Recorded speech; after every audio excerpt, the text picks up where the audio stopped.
These political developments were joined by PKD Nambiar, BJP supporter, and right when Nitish Kumar actually hit out and spoke about the corruption and there were all those stories coming out. PKD Nambiar, and given that this was a long time coming, there are reports of how much sniping used to take place against Nitish Kumar by BJP leaders in the state, and initially there were reports that the top brass of the BJP was reaching out to Nitish Kumar. Then later reports saying that they knew this was happening, but they really didn't take too much action. What do we make of this?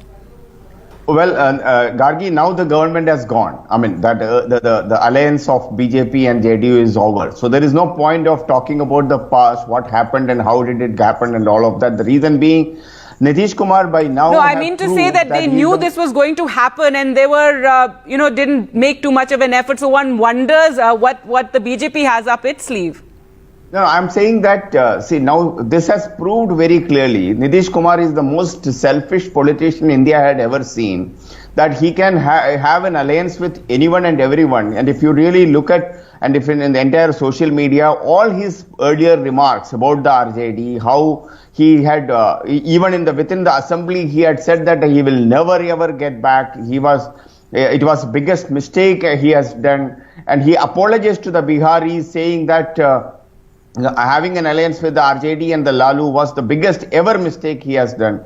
But today again he went back. Only reason is that two. One, of course, he wanted to be more powerful. He feels that the young Tejashwi, and it's not anymore the Lalu era, the Tejashwi can be taken into his fold and he will have a more control. With BJP, he may not be having it as much as he wanted. One. Number two, he feels that it is the fag end of his career as a politician or as a chief minister. Maybe the next election, in the year after, every election after election, the JDU and Nitish's popularity was coming down. And please remember, Gargi, that he was just a 45 Right, but what about also the insecurities? Because, we've seen what happened in Maharashtra. Everybody talking about what happened with Uddhav Thackeray, the Shiv Sena split down the middle. And because of that, real fears in Nitish Kumar and JDU that something similar was being attempted in Bihar. That is illogical. See, imagine in the case of Maharashtra, there was no BJP in the power. BJP was not a part of the power. It was Shiv Sena and the whole Agadi was already there. So that was not the case in Bihar. In fact, to an extent, in a couple of months back, both the Prime Minister and